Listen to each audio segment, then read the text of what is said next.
official.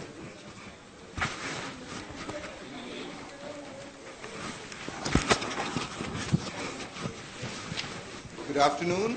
Let's get started. Our speaker next week is Carrie Armel, who is a research associate at Stanford University.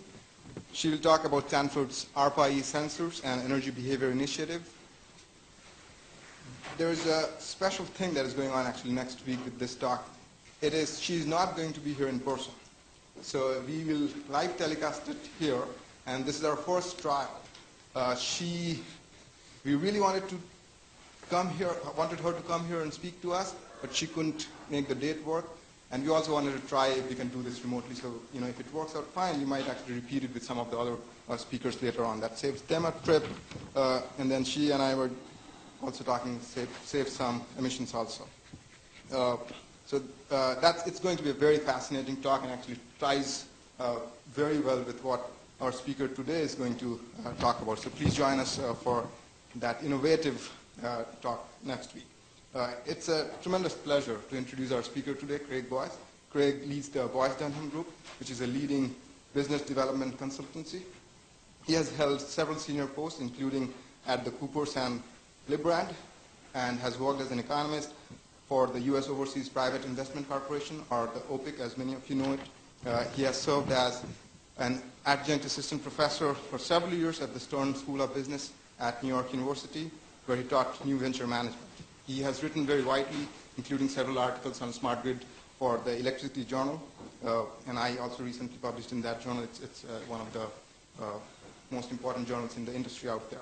He holds a master's degree in public and private management from Yale School of Management. He also earned Masters of Art and Masters of Philosophy, also from Yale. During his time at Yale, he received the Jacob Cooper Prize in Classics and the Prize Fellowship for Excellence in Undergraduate Teaching. He holds a bachelor's degree in economics and philosophy from the Beloit College, where he won the Wall Street Journal Prize in Economics. It's really a pleasure to have you here, Craig. We look forward to your talk. Good. Thank you, Varun. Sure. Appreciate it. I had to listen to you very carefully in that introduction to be sure I recognized that person. I was kind of looking over my shoulder to see who else it might be. Thank you, everybody, for coming by at 5:15 in the afternoon. I can tell I'm on a university campus because no place else would people schedule a serious talk that they wanted people to pay attention to during dinner time. I'm doing all this work in time of use and critical peak pricing now for customers, and one thing they say over and over again is don't mess with our rates, don't mess with our dinner time, don't do anything around 5:15 in the afternoon. So I'm very grateful that you've taken the time to come together to hear about this large topic. So when you do after dinner talks, you're supposed to be light and not stress people too much, and when you do afternoon talks, you're supposed to wake people up because it's a conference. So I was thinking hard, what about this time in the afternoon? And I finally realized what I was going to have to be for you is speculative. Speculative and broad. My life for the last 35 years has been working with utilities and vendors and financiers, creating and developing and commercializing new products and services. That's what I do for a living. What I'm about to talk about is why that works. But if later during question and answer you want to get into some more of the specifics about particular ventures, let me know. And in the meantime, I'm going to take you on an excursion. And it begins with our friend here. The first important thing I'm going to tell you today is that evolution as a fundamental dynamic process is crucial to human nature. I'm not going to get into the question about whether God designed evolution for us or it just happened. I'm just going to point out that we know that evolution is critical for all of us, and that we're about to find out how crucial human nature is for the smart grid. I'm going to have reference a lot in my talk today to a recent book by Leslie Valiant at Harvard University, probably approximately correct. If you can read this and get through this in less than a week, more power to you. He's a mathematician, he's a computer scientist, and a lot of the theoretical dimensions of what I'm talking about he explains with much more rigor and clarity than I will. So human nature and the grid. Who are we becoming? What does evolution have to do with this? And let's start out by looking at human beings as evolving. There's us individually. You, me, Varun, everybody. There's us individually in an environment. And one of the most intriguing things about human nature is we're changing all the time. We aren't the same people day to day or moment to moment. I'm not the same as you. I'm not the same as I was last week or will be next week. We're evolving all the time. Evolution is not just us changing, but it's everybody else changing at the same time. For those of you who are quantitative modelers, think of what this means. We not only have one dynamic element in the system, every element in the system is dynamic. What's going on when you have every element in the system being dynamic, every element changing the same way? What can we look at to understand it? Well, I begin, as somebody that tries to help companies create products and services to make money, I begin by looking at the motivation. Motivation, motive power. Power, energy, force. Where do things get their force and energy? Where do they get started from? We're motivated as human beings by internal and external factors. Internal factors. Your own choices. What led you to come here today? Your expectations. External factors. If I said right now that there was a fire in the building, or I held up $20 and said, whomever wants to come grab it first. Oh, by the way. Gosh. I probably shouldn't just talk this way randomly. Oh, gosh, I'm stuck. So, see, I'm already disappointing you. Not $20, but $10. So, this is an experiment in human psychology. And we're all human here. I don't want to out anybody who isn't, but we're all human here, I'm presuming. So I have $10 right here for you. And all you have to do is be the first person to walk up and take it, and it's yours.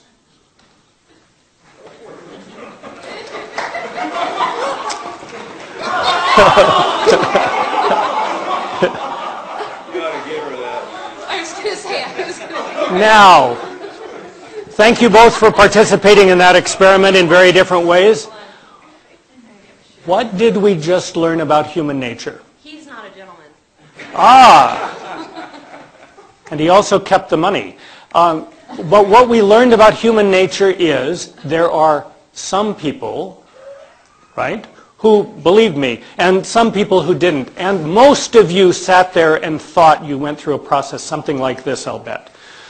What if I did that? What if I jumped? Should I? Will other people? What's going on? What context am I in? Why is he doing this? Is he serious? All of those kinds of questions were going through your mind. But did I do anything different than marketers do to us every day of the week? Did I do anything different than utilities do to us when they say, conservation and efficiency program, get your rebate, all you need to do is sign up? No, not fundamentally different. I just introduced an external motivation that caused many of you anxiety. I could see frowns, oh, what do I do in the face of this? And caused a couple of you to see an opportunity. That's what I mean by motivation. Motivation deep inside us, each of us, and in the system itself, is at work in evolution.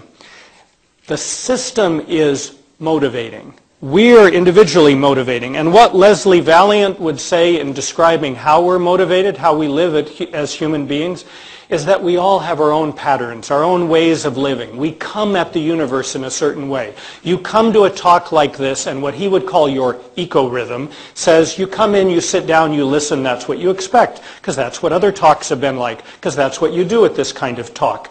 That's the pattern you've learned in your life. But because we're human beings, and not cockroaches, we're open to alternatives, right? I hold up $10 and something else happens to some of you. something different happens to others.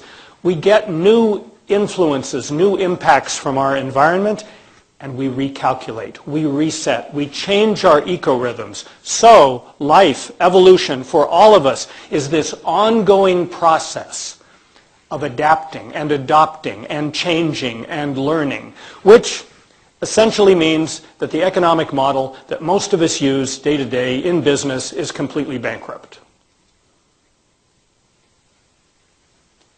The economic model that most of us use every day in business is completely bankrupt.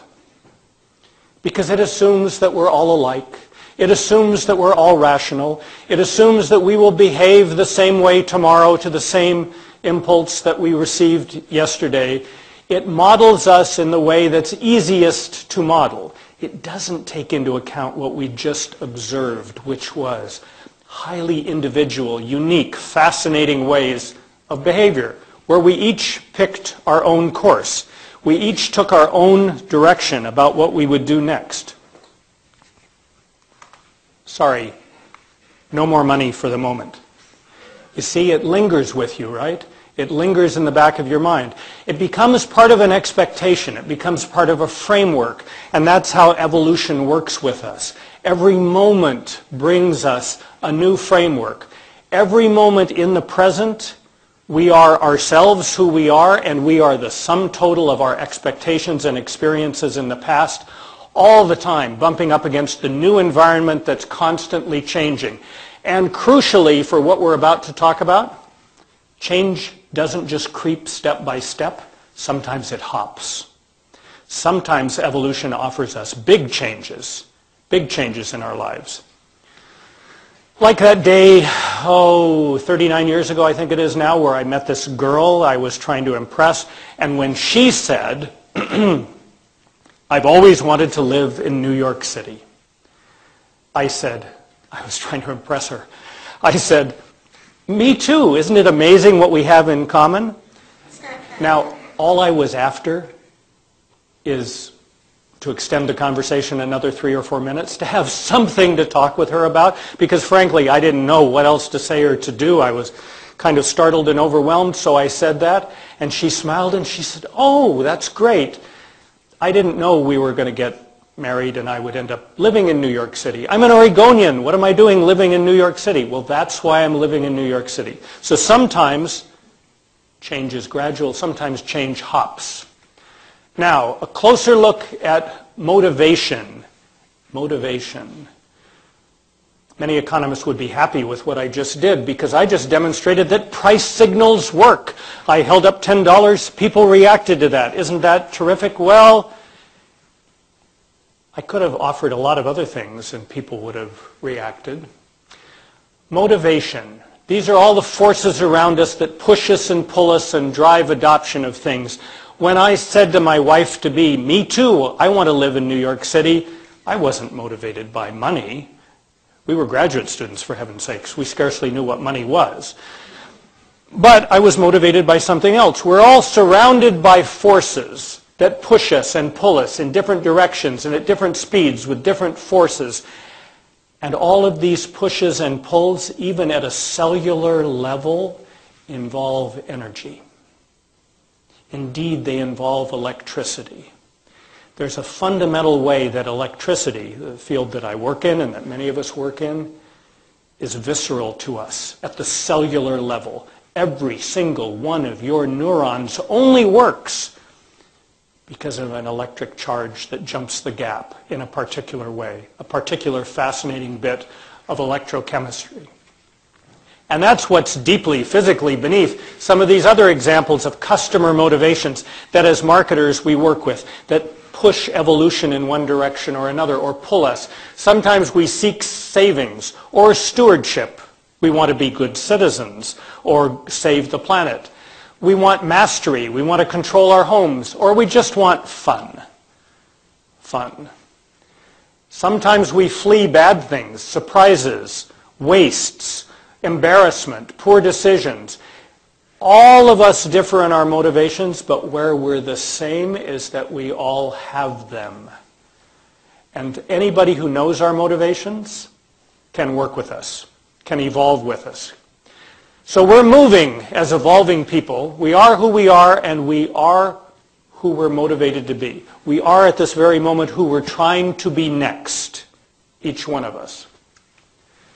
At least 2 people in this room right now, by my latest statistical analysis, are thinking to themselves, what in the hell does this have to do with the smart grid? And when are we ever going to get to talk about energy? I promise you, very soon. So, adoption. Remember I said adoption hops. Sometimes small steps, sometimes it moves very quickly.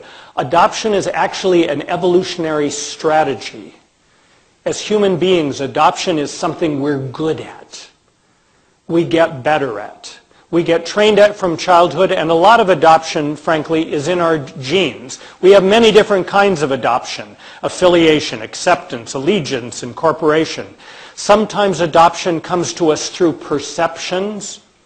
What on earth does it mean when we say, I changed my mind? Wow, I'm not even sure what my mind is, and I just changed it somehow. What did I do? I looked at things in a new way. Wow, how did I do that? Which eye muscles? Well, it wasn't exactly my eye muscles. I have a new perspective on something. How did I do that? Did I move to a new zip code? What's going on here? Sometimes my adoption is response to a perceived threat or an opportunity. The current phrase is, I'm all about this or that. But that can't be true. But in some respects it is true when it comes to our motivation. In fact, adoption is a very fundamental human risk-reward management strategy. It's how we cope with the environment changing around us. We adopt new things. We think new things. We do new things. We come to a new relationship within our environment. Adoption as a strategy, as what Valiant would call an eco-rhythm, adoption mitigates risk. It realigns the person. Adoption. Now, technology adoption, see, now we're getting closer. Technology adoption is a very, very particular case of overall adoption. It's the most important case of adoption. Technology is part of making us more capable, more enhanced people. It comes from the Greek, techne, craft, performance, via tools, methods, skills, devices. Technology changes both our environment and us. We've become clever enough as an evolving species to realize that if we can't solve the problem, sometimes it's better to change the problem. We pave it and we turn it into a parking lot. Sometimes that's what we do. How we are who we are through adopting technology is the very nature of human beings. And it's crucial that adopting technology, by and large, is not by choice. It's automatic, or it's mostly automatic. How did we learn to ride a bike? You remember your first couple of days riding a bike? Your mom or dad is probably telling you, think about this, keep that in mind, do this or that. And part of what you're saying literally is, can I screen all this out and just pay attention to what my system of balance is and what the bike is doing? Can I live in that moment and figure it out? And then a moment came where you figured it out. And you knew how to ride a bike. That was literally dozens of systems inside your biological being realigning themselves for this new kind of experience. Nothing in your life up to that point had prepared you for the physiological demands and experience of riding a bicycle, yet there you go. And now you ride a bike. You know how, you learned how. That technology became part of you. That capability became part of you. You were popped forward. New capabilities, a new person. You knew how to do different things. Now, motivation and technology are connected in a pretty fundamental way. The ancient Egyptians were very, very motivated about healthcare, and they had their technologies, different colored ochres and oils and all. It just wasn't very effective technology. It didn't work, but they had it, and it was very important to them. More recently, a few years back, Apple had a technology, but with no motivation. You actually couldn't do anything with the Newton.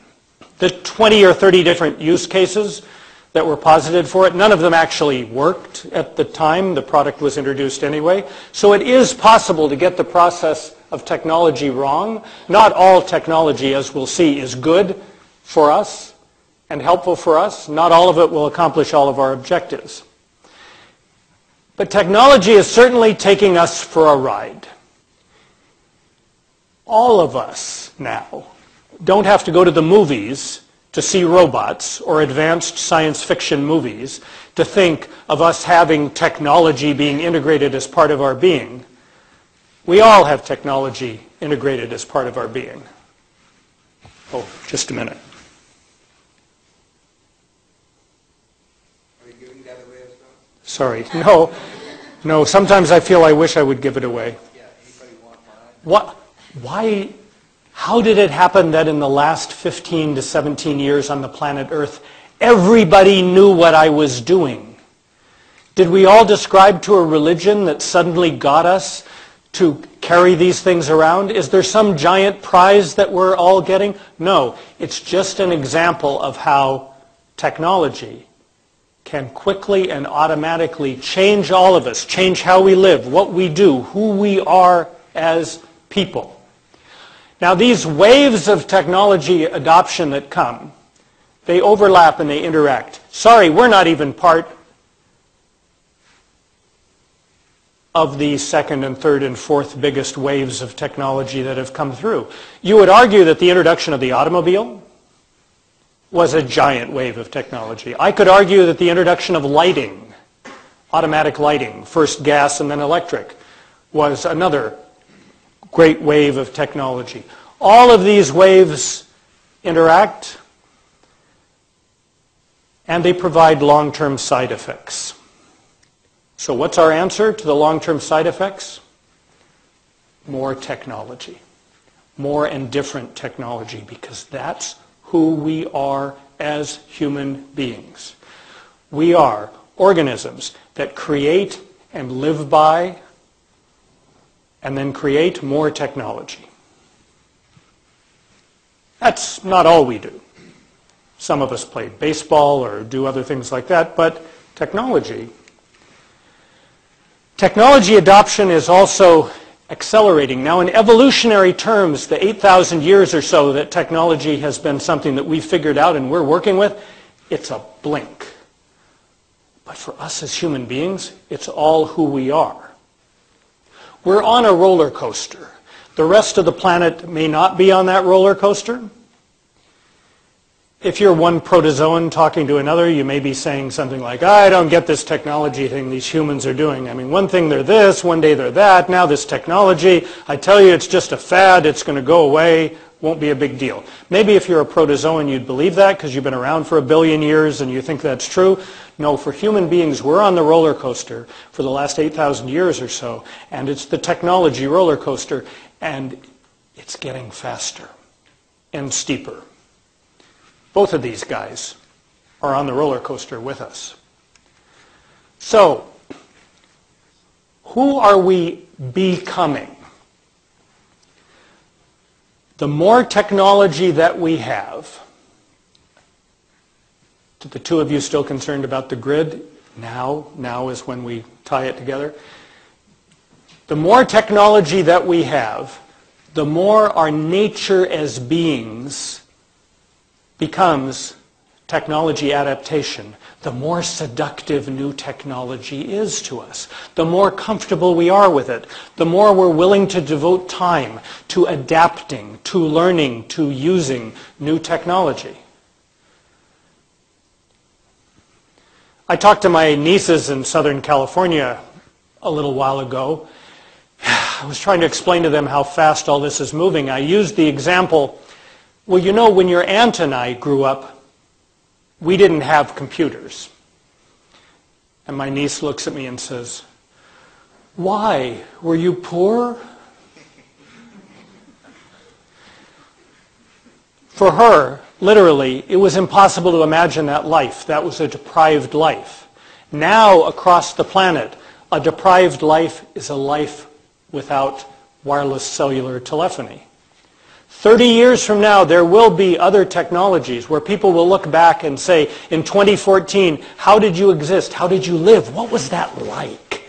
Tell me what that was like to live without that technology. We don't know yet who we're going to be, but we know we're going to be defined by these kinds of choices and these kinds of introductions. And so,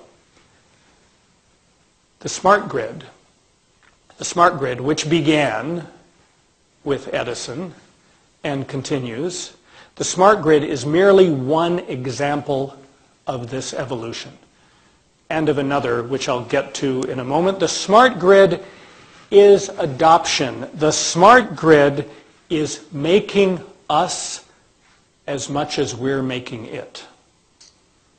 The smart grid is making us as much as we're making it. So this model we have in our heads, that we'll kind of sit back and set standards for this, that we'll decide what it will be, no. It's going to decide what we will be at the same time that we're deciding what it will be. What does this mean, that we're being remade in the smart grid's image? In fact, what is smart in the smart grid? The second important thing I'm going to tell you today after that evolution thing is this. When I talk about the smart grid, there's only one kind of thing that can be smart in the smart grid. It's not the silicon and steel and copper, and it's not the programming. The only element of the smart grid that can be smart, truly smart, is the people in it. All the rest is just wiring. All the rest is just a system and networking and a conversation. The smart of the smart grid is the people in it. And yet, when we're designing and working, when consultants like me and the utilities and vendors I work with, when we're designing and standardizing and experimenting and working with the smart grid, the last thing we think about is that squishy, changing, biological, evolving aspect of the smart grid, the people in it. Any system that you design, any engineer will tell you that if you're building on a foundation that includes an element that is unpredictable and volatile and creative and adaptive and terrific, that you have a lot of thinking to do. And instead, interestingly enough, our industry has said, we won't worry about that people part. We'll just think about the system. And we'll look at the large numbers for the system. So language will help us understand a little bit about the smart grid and what's smart in it. So let's begin talking about grid. By the way, the most human technology, the single biggest technical revolution ever, is the introduction of language. Language, much more fundamental technology than the smart grid. But that's a digression. What do we mean by grid? What's the nature of a grid? Well, if we go back to Middle English, it's gridier. It's an alteration of griddle, like a waffle griddle. A grid is literally a grate for broiling food, a network. Later it was a storage battery or a photocomposer plate. The grid is really a system for distributing heat or energy evenly. The grid is a system for distributing technology. The grid is an evolutionary tool. The grid is a way that technology can spread fast and evenly across a large population. How about smart? Smart, even more interesting. What's the nature of smart? Well, Washington, Department of Energy would tell us a smart grid is new, capable, self-healing, serious, responsive, adaptive. But Middle English would tell us smart is causing pain. Remember? And I won't ask for volunteers, but if I poked you with a needle, you might say, that smarts. Why do we have that connection in our language between something that's irritating, even painful, and being intelligent and clever and spirited? Oh, also we say, she looks smart, well-dressed, well put together. Why do we have these odd connections? It turns out, and I won't give you the proof of it today, but it turns out that when we adopt new habits and when we're in the presence of people that have new habits, sometimes that's very threatening and irritating to us, even painful, as we try to become somebody new. And sometimes it's much appreciated by others, and we're lauded and congratulated because we look smart. We're acting smart. Smart people are intelligent, educated, and occasionally feeling a sharp stinging. Here are the three kinds of smart we're going to talk about briefly today. Here are the three kinds of smart in the smart grid. If you want to understand the smart grid, understand these three kinds of smart. Right here. I mean, not actually these individuals as far as I know, but possibly these types of people. Let's start with customers.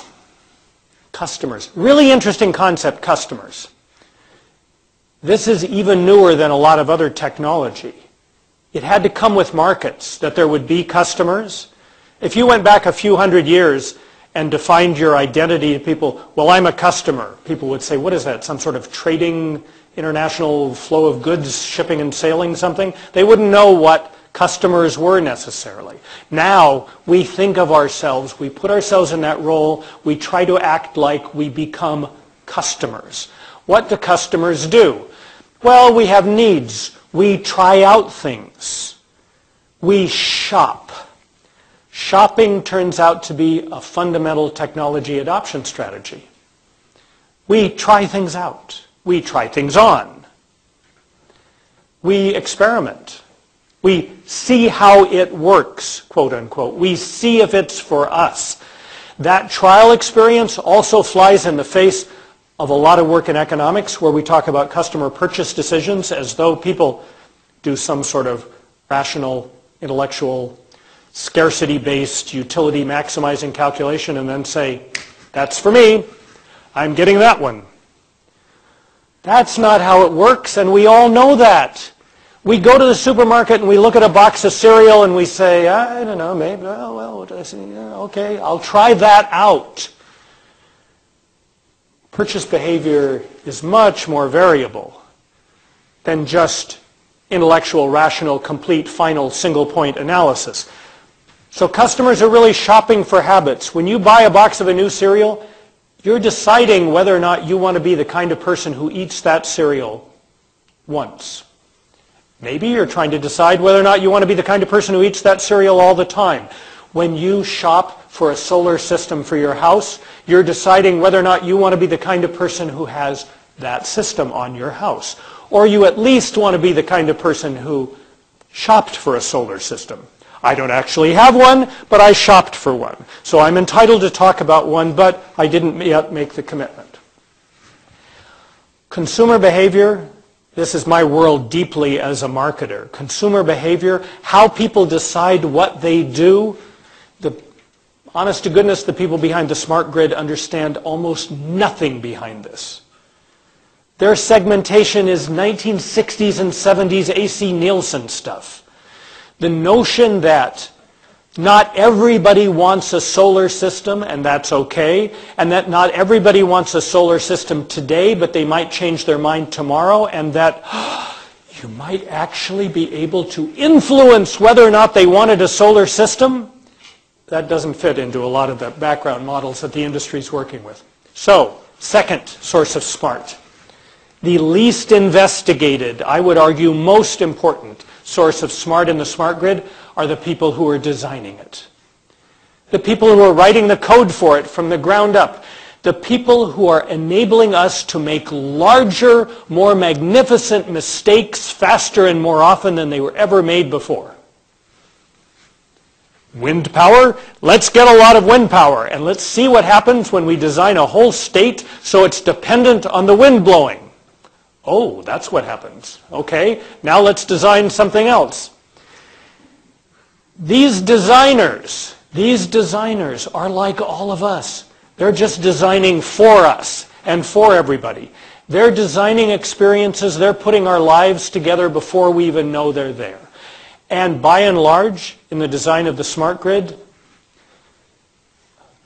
who do we know that's, say, one of the best architects or designers working on the smart grid? We don't know.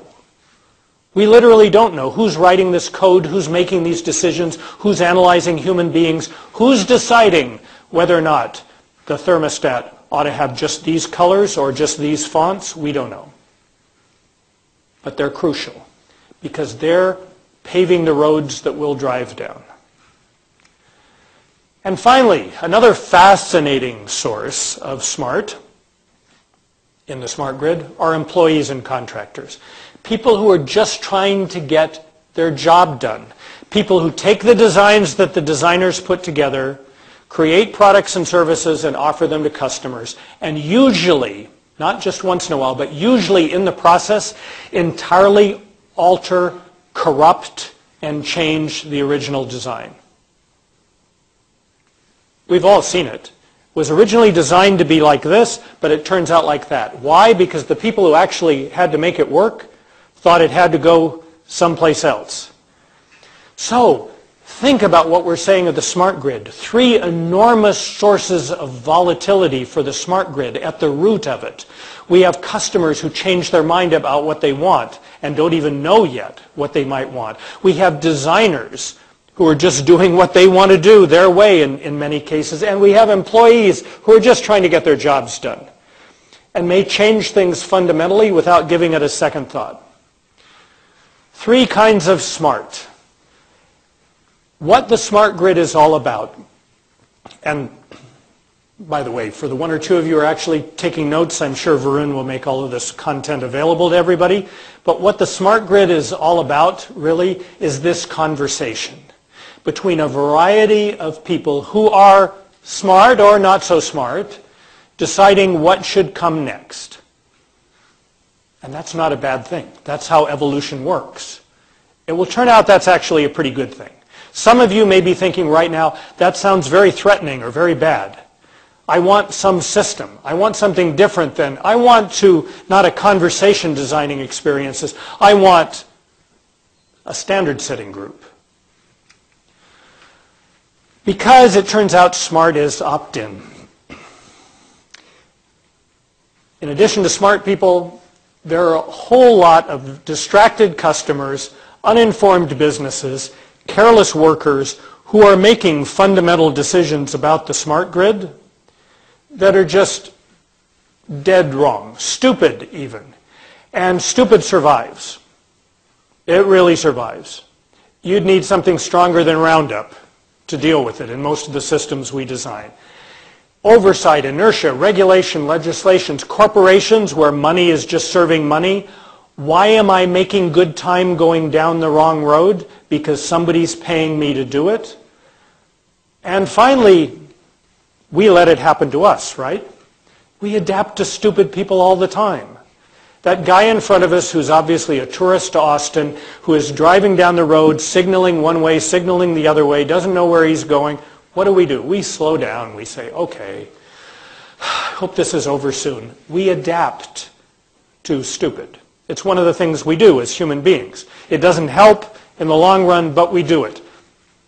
So technology won't help us with stupid because technology isn't smart in and of itself. It's only obedient. So if we tell technology to do a stupid thing, it will go do it as well as it can. But the option of a large-scale expert model is a bad option. The option of a large-scale expert model is a bad default option because what do we get? We get the Soviet Union. We get HAL.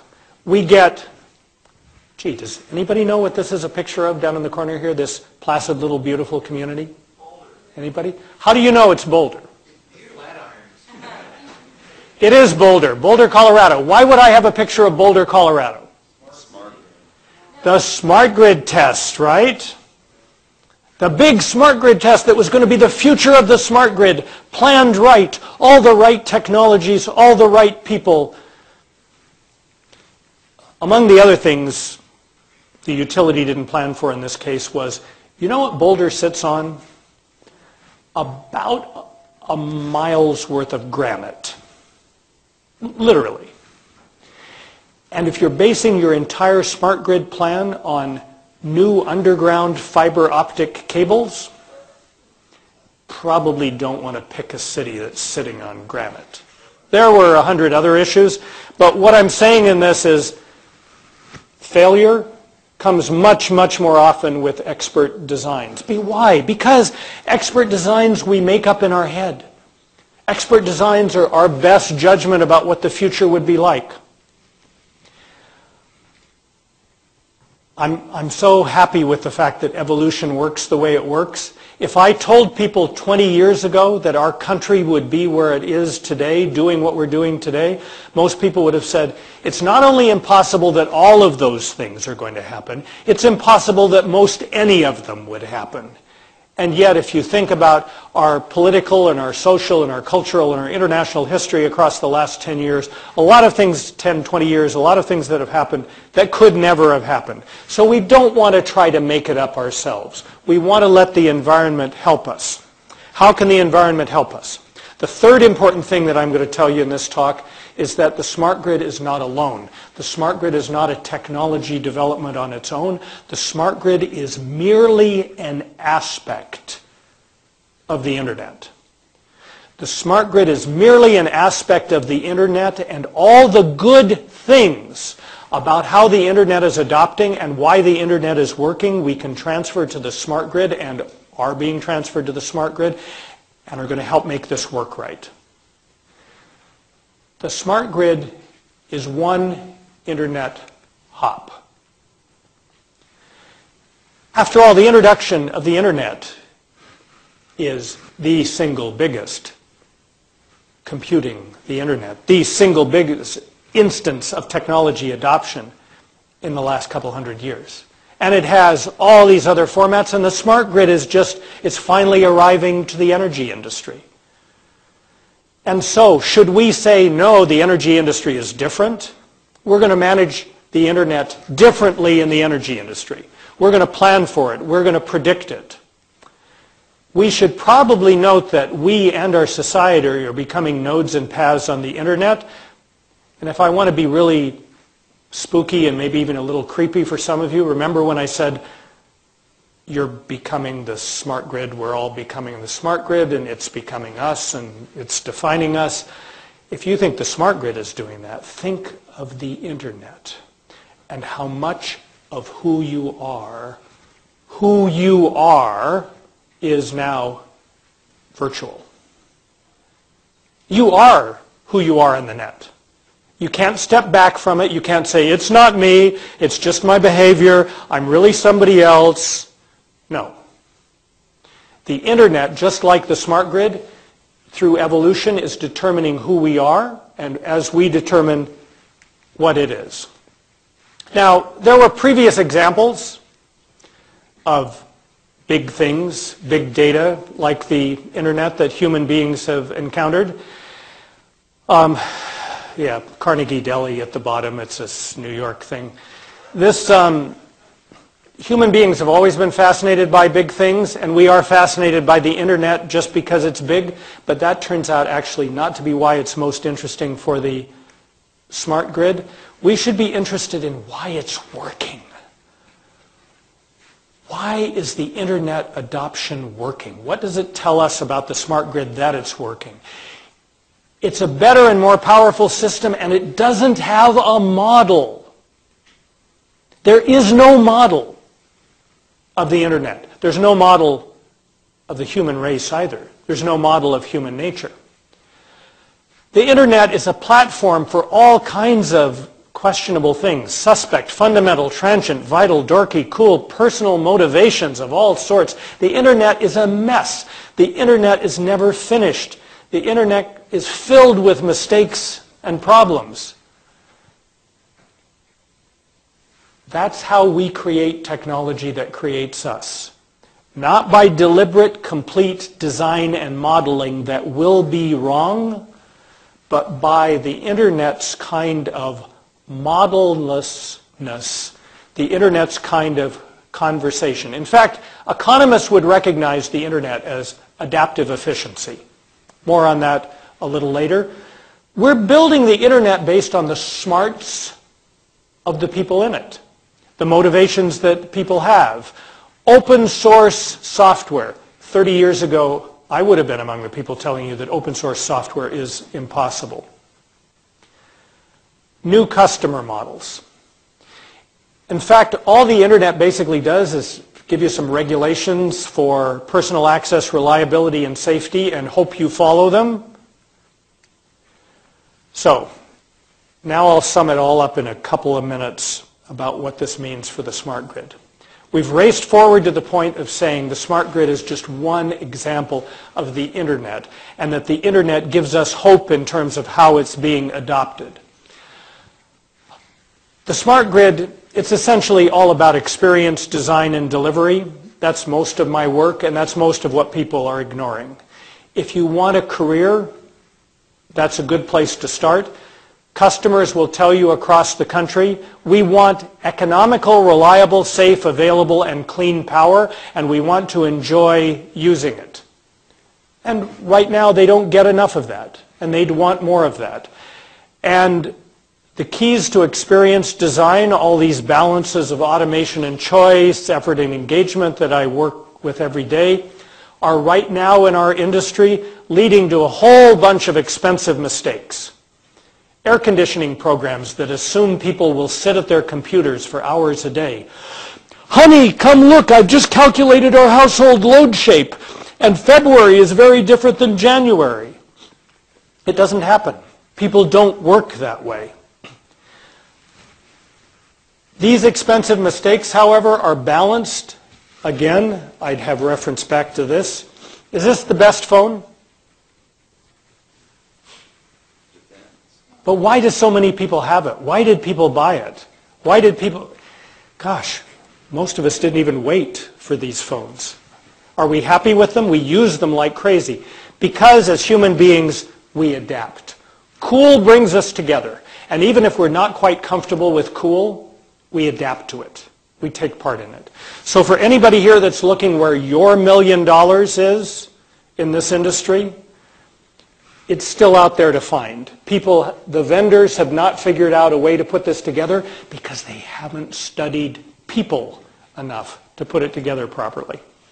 Don't look to utilities. Don't look to regulators. Don't look to academics or consultants, sorry, because we're all to one side of this industry. We should stand back and see and listen to what the actual participants have to say. We should spend a lot more time with designers and a lot more time with customers and employees. And all of this information generation and movement change is going to utterly alter our utility industry. And the changes that most of us are concentrating on in generation and transmission and management will be trivial in comparison. Trivial in comparison. Microgrids, a small thing compared to this. So a last word for you on adaptive efficiency. Please try to read what Douglas North, Nobel Prize-winning economist Douglas North, says about adaptive efficiency. Essentially, he's connecting what I'm talking about with what Valiant's writing about at Harvard these days, in that he's saying the nature of economics ought to be to identify the proper way to create new value, the proper way for people to evolve, new things to do that make sense. That's what economics ought to be about, is new models, new products and services, not giant public works projects. A lot of trial and error and little projects that people are working on. And this theoretical underpinning, this framework for experimenting and learning, North put together in his writings before the Internet showed up. And it's a pretty cool match, how those two theories come together. So let's go forward and create the future rather than try to predict it. Let's find things we can try out. Let's find people that are willing to go forward and create the smart grid with us. It's what I'm doing across the country with individual projects, and it's what I think all of us will be doing as customers in the next few years. Thanks, and I'm open to questions.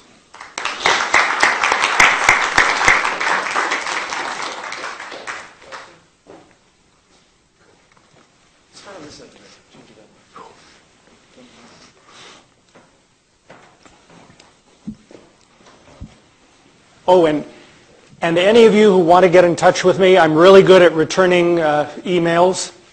And so if you have other questions after tonight, just write down my information and get back in touch. Thanks. Excellent. Yeah. Great. Thank you for being here, and thank you for the $10. Sure. My question has to do with the comparison of smart grid to all of these other, to the internet, and allowing for flux, allowing for error, allowing for experimentation. But I would argue that what you saw with the internet wasn't trying to replace another internet.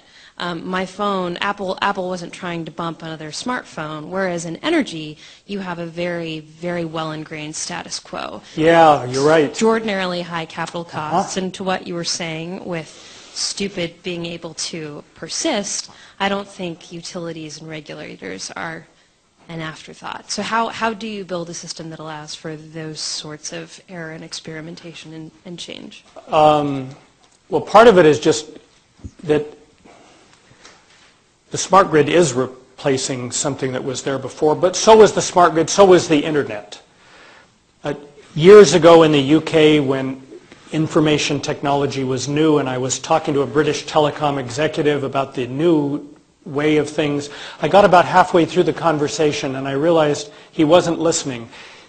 He had a pencil between his fingers and he was turning it over and over again, and he was talking about the old days. And I realized on his desk, sharpened pencils and a little stand, this was this guy's life. And I was essentially telling him, it's going away. So it's happened in other industries. It can and should happen in this industry. What's in the way is not just the big barrier, but the fact that we acknowledge the big barrier and that we accept it. I personally have hopes that microgrids and some small intelligent co-ops will be the way around this, where people just decide to do the smart grid right their own way, that aren't quite regulated like everybody else. And since utilities race to get in line to be the third one to do everything, as soon as a couple of them start doing the new thing, it should catch on, I hope.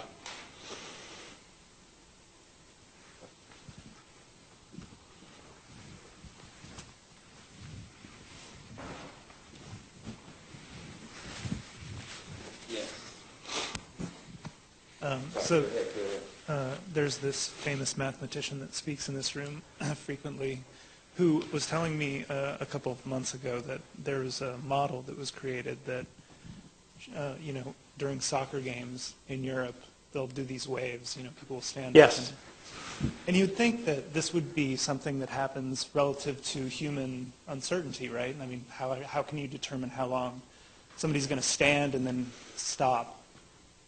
Well, it turns out that this is very predictable. Remarkably, that people actually get tired at a very predictable rate. And I think it's interesting because it shows that technology has developed this ability to predict with great certainty, with great veracity, to very small levels of uncertainty, I guess you could say, a lot of aspects of the world. And so what are you trying to say? I mean, there is certainly this aspect of the world that is not predictable, which is fascinating. But there's so much that is predictable. Where does the concept of sort of responsibility come into play regarding the things that we can predict and can understand and should and have a responsibility to take seriously in some sense? You know what I mean? Okay, two parts to that question, really important question. The first part is that marketers like me would say, the wonder, the answers, and frankly, all the money lie in the fact that every single one of us are alike in some fundamental ways, like when we get tired, and unlike in some drastically different ways. And that it's knowing how we're alike and how we're not, that's the answer to just about everything, insight into human nature. So take that a step further to this question of responsibility. If I'm talking from this evolutionary model, and I'm saying who we are as human beings is essentially how we have responded, literally our sense of responsibility to our environment, the notion that we should choose what to respond to and what to resist becomes an interesting question. Some of you would be very offended by work that I'm doing in Nevada right now, where the utility is saying, if you want to conserve energy, if you want to be a good citizen of the planet, if you want to help your community and be responsible, if you want to not waste energy, we're all for you. We support you. We have programs for you. We'll help you. And if you want to waste energy, if you just like bright lights, if your mother-in-law is over for dinner and she wants it at 55 and you want it at 85, make her happy. We're Las Vegas and Reno. We're all for you. We're happy. If you want to waste energy, it's entirely your choice. The social notion beyond that that says some kinds of choices are better than others, or we quote-unquote have responsibilities to others, to the system, to not screw up. Deep question and difficult to answer in this model, except this model would suggest we have a responsibility to be smart. Not necessarily a responsibility to do this thing or that thing, and not necessarily to be quote-unquote rational. That's a whole other debate, but we have a responsibility, as both the utilitarians and the Buddhists would say, to be mindful about what we do.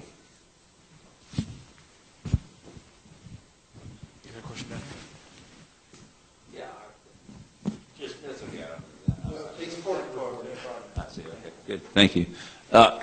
Whole conferences now are devoted to trying to get, how do we get the end user, the energy user, to become interested in their electric bill? Yeah. And you know, I've been to conferences where there's just the whole slew of vendors, telecom companies, Best Buys, everybody. They're trying to market home energy management systems, and you know, and they're racking their brains. Yes, you're right. You know, but I was talking with my companion at our home the other day, and you know, our electric bill hovers around, you know, 75 to 150 bucks per month, and she didn't really care, you know, about it, and I care, but I really don't get into it and monitor it all. So the question is, as long as electric rates are as low as they are, how are we going to get people interested in really devoting any time at all to caring about what's on their electric bill? Great question. Two assumptions in it. I'm at many of those same conferences as a consultant to utilities and working with companies on new products and services.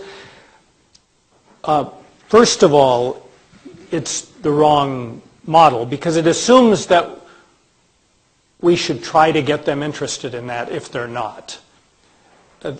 And I'll spend long hours debating with anybody the social case around that. But when you start out assuming somebody wants to do A and I got to get him to do B, you're already in trouble.